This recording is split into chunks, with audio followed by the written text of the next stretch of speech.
Good morning, Mr. Boswell. Good morning. We've got the goods. Demo We're day. on our way to go set up for our demo afternoon today, which should be really nice. We've got quite a nice number coming. I think there's about 25 tickets sold. So we're just going to set up the school. This is our lovely reels photographer, Gemma.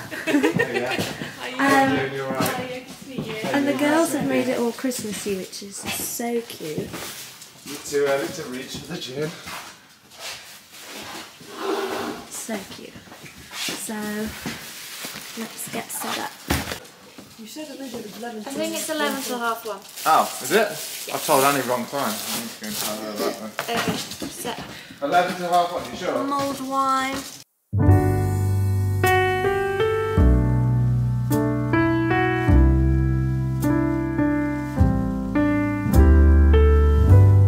I woke up this morning, I looked outside my window where children lighting up the Christmas tree, and the snow is falling. It reminds me of the good times, those winters we would spend just you and me. It's been such a long time, but tomorrow's Christmas Day, and I am on my way. I'm coming home for Christmas. Yes, I'm coming home to you. Oh, how much I missed you. Wanna spend this day with you. It's really hectic. Right there, everyone's flapping, I think, because we've got some organising to do. I'm just about to get myself ready, and then I think we're almost ready to go. Everyone's starting to arrive. How are we feeling? Are we ready? We're ready. Are we organised? They're ready. I'm feeling a little nervous because I feel a bit short of words today. Yeah, I'll help I'm tired. you, don't worry. Yeah. I feel full of words. These are our lovely hosts. How do we turn this on though? Ooh. Ooh. We don't know how to turn it on. Well, play with the buttons and then we'll see what Anyway, you both look amazing with the Christmas backdrop, so let's just Yeah. admire this for a second. We're These hosted are by our the Pearsons lovely today. hosts. We've got cameraman for YouTube, I will be. our wonderful hostess, Misorganised. Annie means business when she puts the headgear on. She's tacking up our horses for us. That means you won't hear anything either. You ready to shine, Babs? You ready to shine? First up, we've got Junior. Please be good. It'll be his first time with an audience. None of the horses have seen the Christmas decks up yet either, so that'll be interesting. Are you being a good boy? Mm-hmm. Okay, let's go make you a coffee and... Yeah, I need some caffeine today. I'll make Gemma Come on. a coffee. So, Babs is, honestly, she's, I mean, I know you shouldn't have the art favourites, but she's up there. She's got a real sense of humour, but is the most genuine horse, and, you know, as Indy's fiance,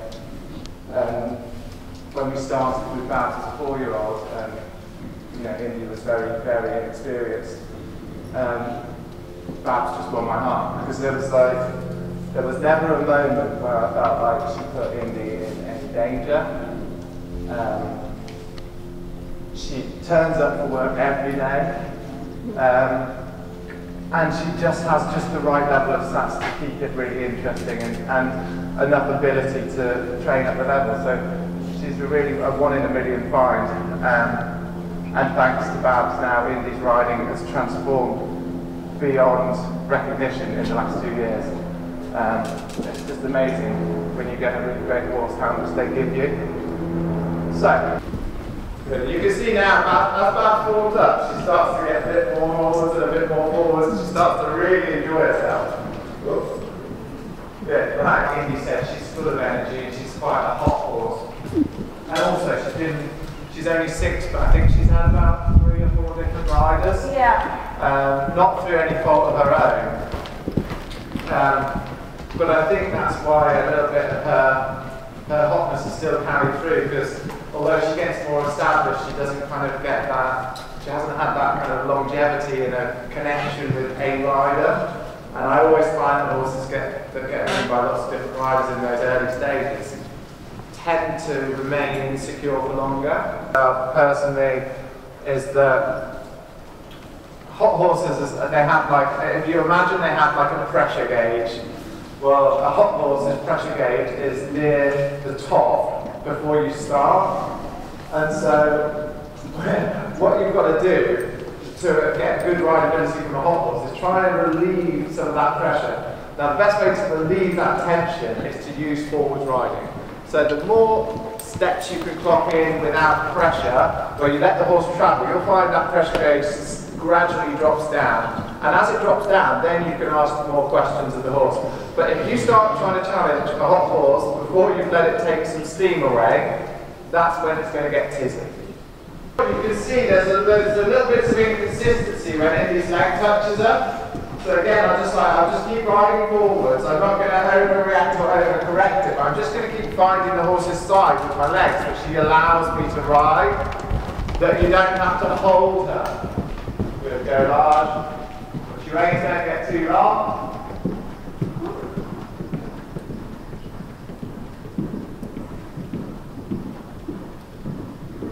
Good. And then on your circle transition, canter trot, land with your leg on. Good. And then canter. Pat the neck. Good, right down the long side. Pat the neck, good.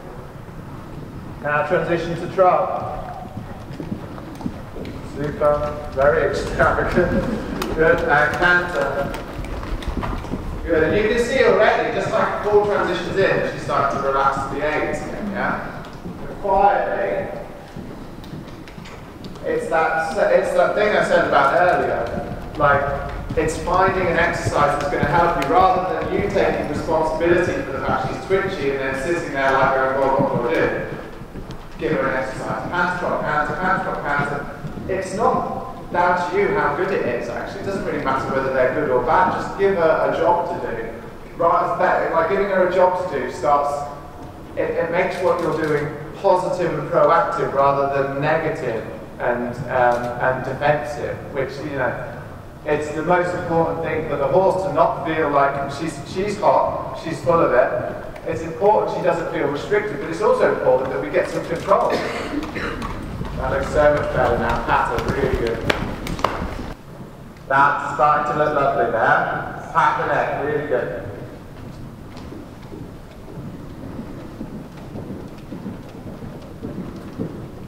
Super.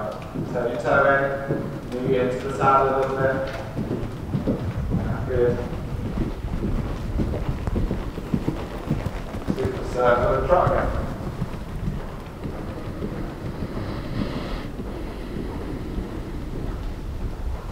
Super. And then transition to walk when you're ready. Good. Give it a stretch like that.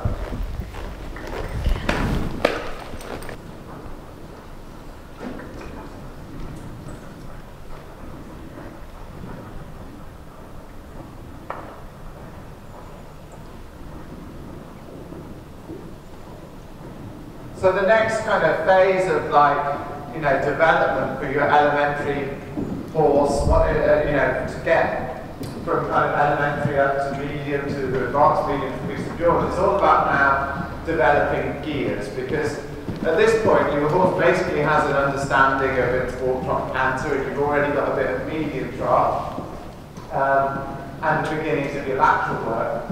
So really, those are the ingredients you need to go up the levels. What you haven't got yet is a level of collection that's sufficient enough for you to do the harder exercises. So it's at this point where we've got to start thinking about how we train more collection into her.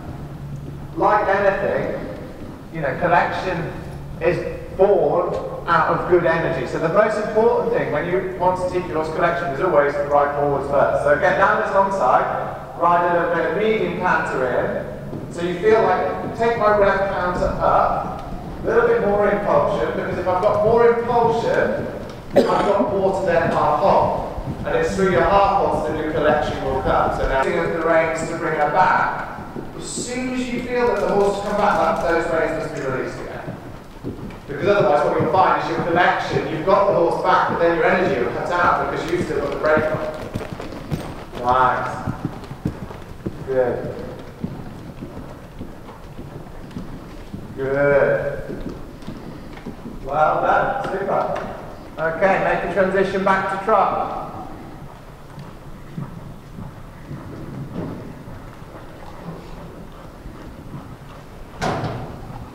Lovely trot. And you can see the difference in the horse now from how she started. As she lets go, she grows. You know, at the start it's a little bit small and twitchy, but the better that way of going gets now, you suddenly get this soft elasticity. And like I said, it's not about quick magic tricks that are going to make this like a hot tense horse relax, but just really good consistent riding has brought her to a point where she's connected and she's relaxed and she's enjoying it. Okay, so then a bit medium.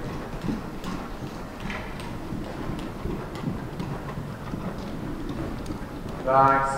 Okay, stretch her down, give her a big pat, well done. That looked really good. He's by Bonker out of Don Gregory now, I think. Yes. And do you want to take my look? So he's a really, really special horse. He's been with me since he was 6. He probably came to me because he's a bit challenging. He belongs to a really lovely family, sort of rousings, and they have a yard full of lovely horses, and they train with Eric Tilgard, who's been a kind of mentor of mine over the years. A really good trainer can make the hardest exercises feel easy for the horse. That's what my aim is.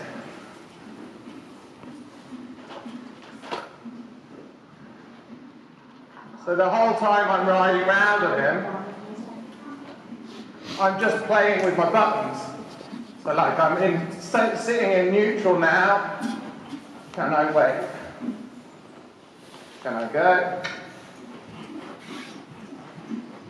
Can I wait? Can I go? Until it starts to feel like kind of telepathy, that I think things and he does them. So my adjustability and the clarity to my aids becomes so easy. There's no tug of war.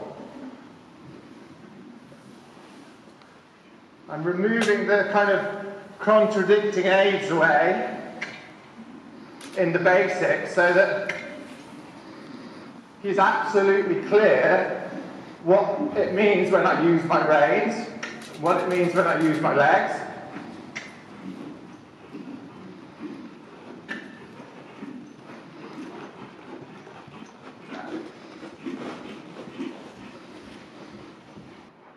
All the time playing with my transitions and my gear changes.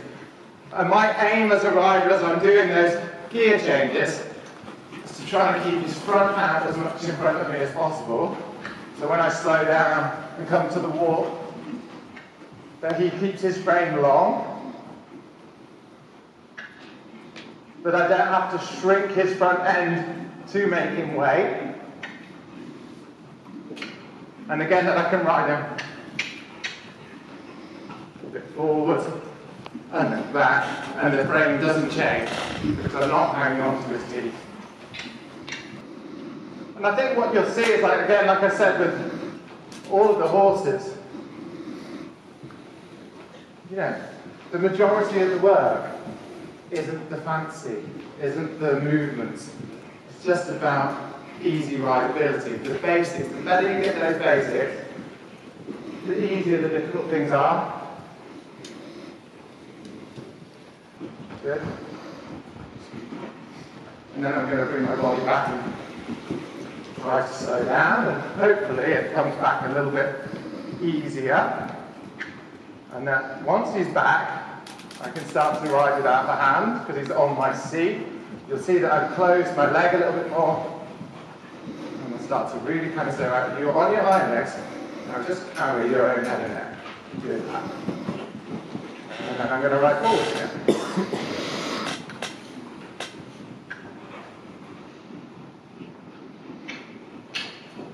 Come on, a little bit more. Yeah, like when I ride forwards, he just holds his breath a little bit, so I'll just stay there in the forwards until I feel him letting go. Good. And then I'm going to bring my body back.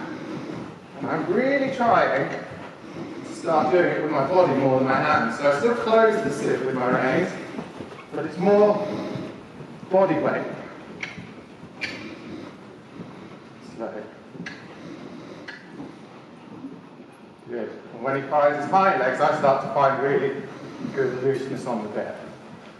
Good. So from this point now, I feel like I've got good enough years to go and do some exercises. So I'll start with some lateral work. A little bit of travers. Good. A little bit of shoulder fall.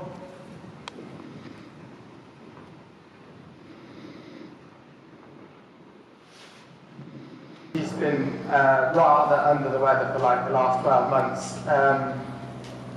Not kind of with an injury, but just he had a real funny turn last year, and he lost a lot of weight and was just really poorly, so he kind of hasn't done much, and he's just bouncing back into work. He's not ready to do a show yet, but I thought I'd let him come and see you lot because he hasn't seen anyone for ages and he thinks he's missing out. It shows kind of like you should never judge with your babies kind of what your true expectations of what they will achieve is, because if you had asked me on my yard at the time that I had him at 5 and 6, you know, which one of your horses is going to be at Grand Prix, and by the time it's 9, this one would have been the last on that list. I would have paid you money that I couldn't have got into Grand Prix by the time he was 9, and I'd be lucky if he was 12. And really up until he was 8, I would have still said the same. But just suddenly his confidence grew from the age of 8 to 9, and everything fell into place. And that just shows you that, yeah, I think where in the past, in my 20s, I might have tried to rush him when he wasn't ready.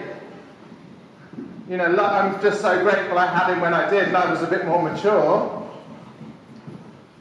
And I gave him the time he needed, because I didn't do sitting trot on him, unless I had to in a test, for more than a lap at a time, because he just felt like he struggled. So, you know, with the day-to-day training of a Grand Prix horse, what does that look like? I mean, probably 2 or 3 days a week is drop canter, walk, drop canter, transitions, basics, that never changes really. And then the other couple of days that we do training and we start working on the exercises, which, to be honest, I haven't really done masses of. I did a little bit this week with him because I knew that you guys were coming. What I tend to do is I pick 1 or 2 exercises to work on any given session. And the exercises that I kind of throw the most importance on are the exercises in the Grand Prix that are double marks. So the first thing in the Grand Prix that's a double mark in the hands work is the zigzag. So I do quite a lot of zigzag. The other thing that you get a double mark for is your pirouettes. And then lastly, your one-time changes. So I tend to do, like I said, I think 2 exercises in the canter is enough to work on. Today I'll have a little look at my the zigzag and how I start with that. Although the zigzag is in half pass, in the training I always train it to start with in the leg yield, because the leg yield is very important for the change over itself. So just starting with a really basic zigzag, I leg yield to the left, right forward, straight, change, leg to your right, forwards, straight, change. Always, the important thing about the changeover is that that change is forwards. Good, so forward, stop going sideways. Good. Stop going sideways.